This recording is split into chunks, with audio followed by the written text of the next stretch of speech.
오늘 하나님께서 우리에게 주시는 말씀 요한계시록 18장 21절로 24절입니다.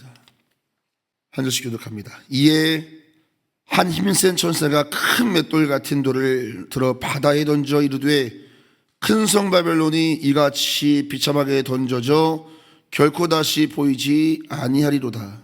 또 검은 곳 타는 자와 풍류하는 자와 흉소 부는 자와 나팔 부는 자들의 소리가 결코 다시 내 안에서 들리지 아니하고 어떠한 세공업자든지 결코 다시 내 안에서 보이지 아니하고 또 맷돌 소리가 결코 다시 내 안에서 들리지 아니하고 등불빛이 결코 다시 내 안에서 비치지 아니하고 신랑과 신부의 음성이 결코 다시 내 안에서 들리지 아니하리로다.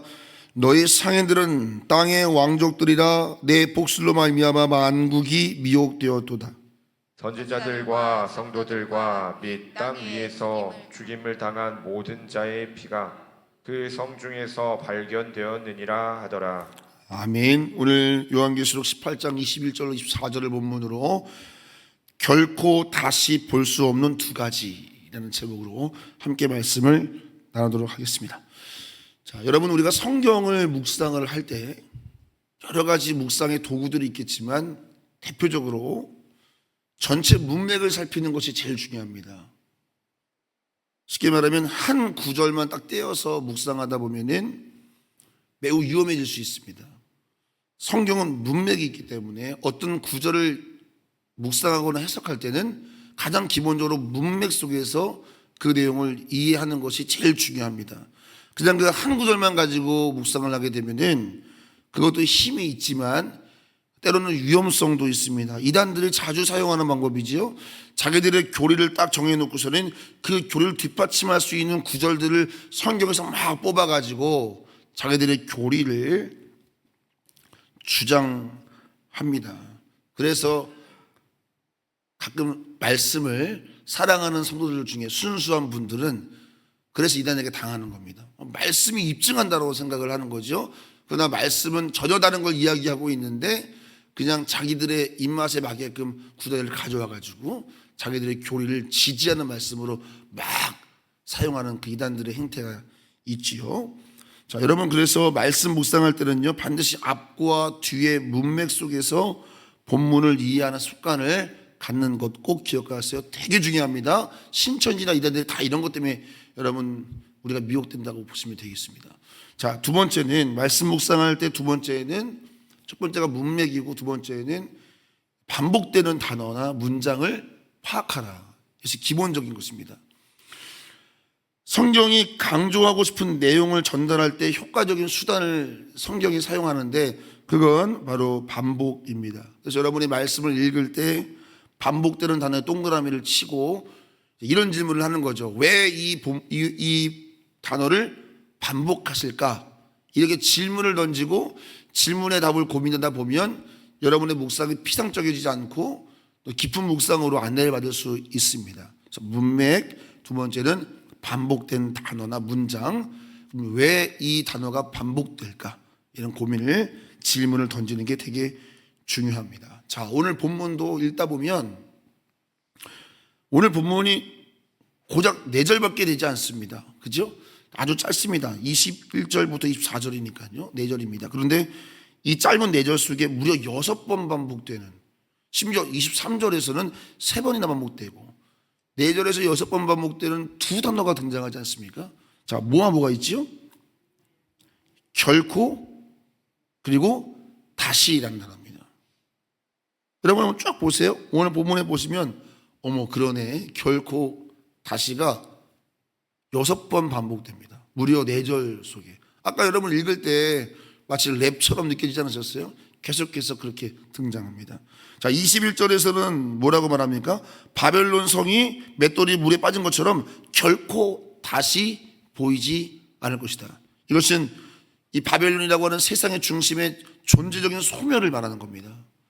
자, 그리고 22절에서는 또 뭐가 다시 들리잖아요?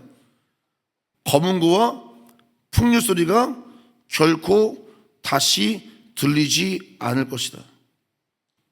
이것은 세상의 어떤 문화와 예술, 의미하겠죠. 자, 또 22절 중간에는 뭐라고 되어 있습니까? 어떤 업자가? 세공업자가 결코 다시 보이지 않을 것이다. 이것은 산업이라든가 경제활동을 의미합니다. 자, 그리고 22절 끝에는 또 뭐라고 되어 있습니까? 맷돌 소리가 결코 다시 들리지 않는다. 이것은 우리의 식생활, 그죠? 우리의 생계와 관련되어 있는 거겠죠. 자, 그리고 23절에서는 또 뭐가 들리지 않습니까? 등불 빛이 결코 다시 비치지 않는다. 이것은 가정 혹은 우리의 안락함의 소멸이죠. 불빛이 없으면 안락한 삶을 살 수 있겠습니까? 자, 끝으로 여섯 번째 23절 끝에 뭐라고 되어 있죠? 신랑 신부의 음성이 다시 들리지 않는다. 점점 좁혀지죠? 관계, 우리의 일상의 소멸을 의미합니다. 그러니까 여러분, 이 바벨론 안에 있는 삶을 구체적으로 여섯 가지로 쭉 나열한 다음에 존재적으로 이 바벨론은 맷돌이 물에 빠져 소멸되는 것처럼 다시는 보이지 않게 될 것이다. 완전한 패망을 반복해서 강조하고 있는 거죠. 자, 여러분, 이 말씀에 반대로 우리가 이해를 하면은 바벨론이 세상을 뭐라고 속인 거예요? 우리의 즐거움과 영화는, 우리의 번영은 어떠할 것이다? 영원할 것이다. 이렇게 속였다는 겁니다. 오늘도 세상은 그렇게 우리를 속이죠. 세상 것은 영원할 것처럼, 세상의 향락과 세상의 쾌락은, 세상의 지식은, 문명은 영원할 것처럼 그렇게 우리를 속입니다. 그러나 오늘 하나님은 결코 다시라고 하는 이 두 단어의 망치를 6번 내리치시면서 그 환상을 산산조각 내시는 거죠. 결코 다시 보지 못할 것이다 말씀하는 겁니다. 결코 다시는 없을 것이다. 세상이 영원할 것이라고 믿고 의지했던 모든 기반들이 험으로 돌아갈 것에 대한 하나님의 분명한 말씀이 오늘 이 4절 안에서 6번 반복되고 있는 거예요. 자, 매우 중요한 단어죠. 결코 다시. 자, 근데 여러분, 이 단어에 주목하다 보면은 요한계시록을 전체로 봤을 때 이 단어가 의도하는 바가 있습니다. 왜냐하면 이 다시는 이라고 하는 이 단어가 또 반복되는 본문이 요한계시록에 있습니다. 그래서 오늘 제가 본문의 제목을, 말씀의 제목을 결코 다시 볼 수 없는 두 가지. 자, 첫 번째, 바벨론은 볼 수 없을 것입니다. 다시는. 하나님이 망치로 때렸으니까요. 자, 그런데 또 결코 다시 볼 수 없는 한 가지가 더 있습니다. 자, 여러분, 우리가 아직 묵상하지 않았지만 오늘 말씀을 위해서 한번 뒤로 좀 넘어가서 21장 4절을 한번 보도록 하죠. 자, 우리 3절부터 한번 읽어보겠습니다. 21장 3절 읽습니다. 내가 들으니 보좌에서 큰 음성이 나서 이르되 보라, 하나님의 장막이 사람들과 함께 있음에 하나님이 그들과 함께 계시리니 그들은 하나님의 백성이 되고 하나님은 친히 그들과 함께 계셔서. 자, 제목이 뭐라고 되어 있죠? 21장 제목이 새 하늘과 새 땅이죠. 완전한 승리의 장면을 보고 있는 거예요. 근데 4절을 주목하고 싶어요. 4절에 반복되는 단어 찾아보세요. 읽습니다. 모든 눈물을 그 눈에서 닦아주시니 다시는 사망이 없고 애통하는 것이나 곡하는 것이나 아픈 것이 다시 있지 아니하리니 처음 것들이 다 지나갔음이로라. 할렐루야. 자, 우리가 앞서 읽었던 18장에서는 다시는 없을 것이다. 무엇이요? 바벨론의 심판을 말합니다. 세상의 그 화려함은 다시는 보지 못할 것이다. 그런데 오늘 21장에서는 다시는 없을 것이다. 뭐가요? 뭐가요? 다시는 사망이 없고 다시는 아픈 것이 없을 것이다. 우리에게 구원을 약속하는 줄을 믿으시기를 축원합니다. 하나님 말씀하십니다. 너희를 울리던 것들, 너희를 아프게 했던 것들을, 너희를 두렵게 했던 것들도 다시는 결코 보지 못할 것이다. 사랑하는 성도 여러분, 두 가지를 결코 다시 볼 수 없게 될 것입니다. 세상의 그 더러운, 세상의 그 부요함, 그 세상의 바벨론 다시 볼 수 없게 될 것이고, 성도의 눈물과 아픔도 다시 볼 수 없게 될 줄로 믿습니다. 그래서 오늘 말씀은 우리에게 도전하는 거죠. 지금 나는 무엇을 붙들고 살아가는가? 결코 다시 볼 수 없는 것을 위해 내 인생을 바치는가? 아니면 결코 다시 눈물이 없는 나라를 위해서 나는 오늘을 살아가는가?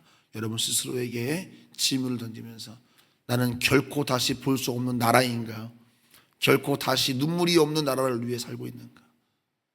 오늘 말씀을 통해서 여러분 지혜자의 삶을 사시기를 예수님의 이름으로 축원합니다. 자, 오늘 또 두 번째입니다. 그럼 우리는 마지막으로 이런 질문을 던져야 되는 것이죠. 하나님은 도대체 왜 이토록 철저하게 심판을 하실까? 6번 다시 결코 반복하시면서 바벨론을 철저히 심판하시는 이유가 뭘까? 오늘 24절에 그 답이 나와 있습니다. 자, 바벨론이 심판당하는 이유 24절 있습니다. 선지자들과 성도들과 및 땅 위에 죽임을 당한 모든 자의 피가 그 성중에 발견되었느니라. 자, 우리는 앞서 22절로 23절에서 바벨론이 자랑하는 것들을 살펴봤습니다. 그죠? 5가지를 쭉 나열하면서 저들의 삶의 모든 내용들이 다시는 볼 수 없다. 그들의 삶 속에 누리고 있는 것들인데 이제 그것을 볼 수 없을 것이다. 그 말씀이었습니다. 자, 뭐 음악 소리, 정교한 세공품, 풍성한 먹거리, 환한 등불 이런 것들이 나왔잖아요. 자, 겉으로 보기에 바벨론은 풍성하고 살만하고 안락하고 그죠? 그런 도시였습니다. 그런데 오늘 24절에 보니까 하나님께서 그 화려한 바벨론의 카펫을 싹 들어보니까 그 밑에 뭐가 숨겨져 있어요? 보이지 않던 실체가 드러나는 거예요. 그게 뭐예요? 뭐가 발견됐어요? 그 화려한 바벨론의 그 겉모습을 만들고 있는 그 화려한 카펫을 탁 들춰보니까 하나님께 들춰보니까 뭐가 발견됐어요? 피가 발견됐다는 거잖아요. 그죠? 24절 끝에 뭐라고 되어 있습니까? 피가 그 성중에 발견됐다 이렇게 말씀하고 있어요. 발견되었다 이게 중요하겠죠? 그러니까 뭐예요? 바벨론은 번영을 위해서 약자들을 짓밟았고 우리 어제도 뭐라 그랬어요? 영혼을 사고 팔았다 그랬잖아요. 진리를 말하는 자들의 입을 막았고 성도들을 핍박했고 그 피를 은밀하게 덮어뒀던 거죠. 화려한 음악 소리도 비명을 덮었겠죠. 그죠? 찬란한 조명으로 어둠의 빛을 가렸겠죠.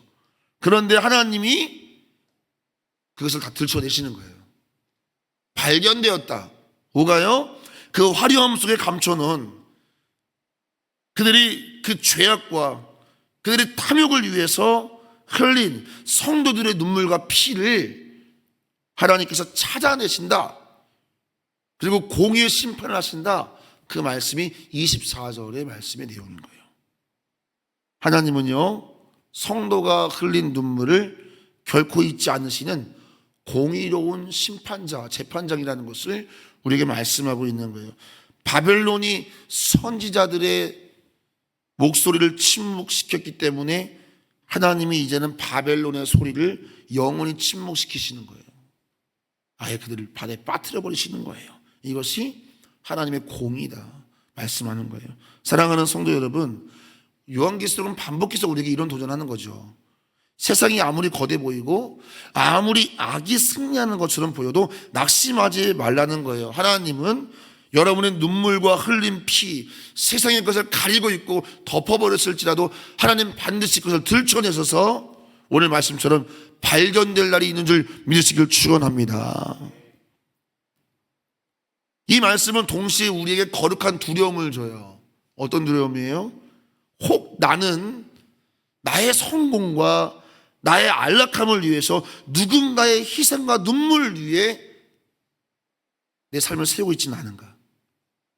이것 또한 발견될 것이에요. 나의 유익을 위해 누군가의 상처를 주고 누군가의 삶을, 누군가의 재산을, 누군가의 일상을 무너뜨리면서 나의 화려함을 세우는 것은 아닌가? 이 또한 우리에게 거룩한 두려움으로 오늘 받아야 되는 것이에요. 하나님께서 반드시 그것도 들추어 내실 거라는 거예요. 그래서 계속해서 요한계시록은 우리에게 이런 문장을 자꾸 귓가에 맴돌게 하는 거예요. 나의 백성들이여 바벨론에서 나오라는 거예요. 바벨론의 삶의 그 양식에서, 그들의 가치관에서 나오라는 거예요. 그 화려함, 그 잠시 한 시간 만에 소멸될 그 화려함, 다시는 결코 볼 수 없는 그 화려함, 그 공허하고 그 헛된 것을 위해서 탐욕과 미움과 아픔과 거짓을 일삼는 그 허무한 그 바벨론의 삶에서 나오라. 이것을 오늘 계속해서 우리에게 도전하고 있는 것입니다. 오늘 말씀을 정리해 봅니다. 사랑하는 성도 여러분, 오늘 말씀의 제목처럼 결코 다시 볼 수 없는 두 가지가 있다. 하나는 세상의 화려함입니다. 여러분, 지금 여러분을 유혹하는 모든 것들 결코 다시 볼 수 없게 될 것입니다. 또 하나, 결코 다시 눈물을 볼 수 없는 하나님 나라의 승리가 있습니다. 자, 여러분, 무엇을 위해 살아야겠습니까? 그래서 오늘 우리가 때로는 억울하고 때로는 손해를 당할지라도 성도는 이 영원한 승리를 알기 때문에 오늘 정직과 공의와 정의를 행하며 그 세상의 환난 속에서도 예수님 안에서 주시는 그 압력의 힘을 가지고 오늘 우리에게 주어진 거룩한 길을 꿋꿋이 걸어가라고 주님이 우리를 부르신 것입니다. 사랑하는 성도 여러분, 결코 다시 볼 수 없는, 결코 다시 눈물과 아픔을 볼 수 없는 영원한 승리를 향해서 오늘도 믿음의 걸음을 담대히 걸어가는 여러분과 제가 되기를 예수 그리스도의 이름으로 축원합니다. 기도하겠습니다. 오늘도 드려진 1,000번째 우리 이슬미 청년 하엘이 하랑이 하겸이 1,000번째 드립니다. 아버지 하나님, 오늘도 말씀을 통해서 우리에게 도전하시니 감사합니다. 우리 자녀들이 결코 다시 볼 수 없는, 결코 다시 눈물도 아픔도 볼 수 없는 하나님의 나라 위에 살아가는 우리 자녀들 되게 하여 주시옵소서. 오늘 이곳에 나온 사랑하는 성도들, 자녀들을 위해 기도할 때 우리 자녀들의 믿음을 붙들어 주시어서 하나님의 영원한 도성을 위해 살아가는 우리 자녀들 되게 하여 주시옵소서. 아버지 하나님이 결코 다시 볼 수 없을 것입니다. 지금은 영원할 것처럼 보이는 세상의 영화로움 결코 다시 볼 수 없을 것입니다. 지금은 영원히 아플 것만 같은 성도의 연약한 삶처럼 보이지만 이 눈물 결코 다시 볼 수 없을 것입니다. 영원한 승리가 우리에게 있을 것입니다. 오늘도 이 믿음을 가지고 우리 각자 주어진 삶의 자리에서 정의와 공의를 행하며 믿음으로 정직한 삶 꿋꿋이 감당하는 우리 모두가 되게 하여 주시옵소서. 사랑으로 살게 하여 주시옵소서. 사랑으로 사역하게 하여 주옵소서. 사랑이 모든 것을 이기는 줄로 믿습니다. 예수님의 이름으로 축복하며 기도하옵나이다. 아멘.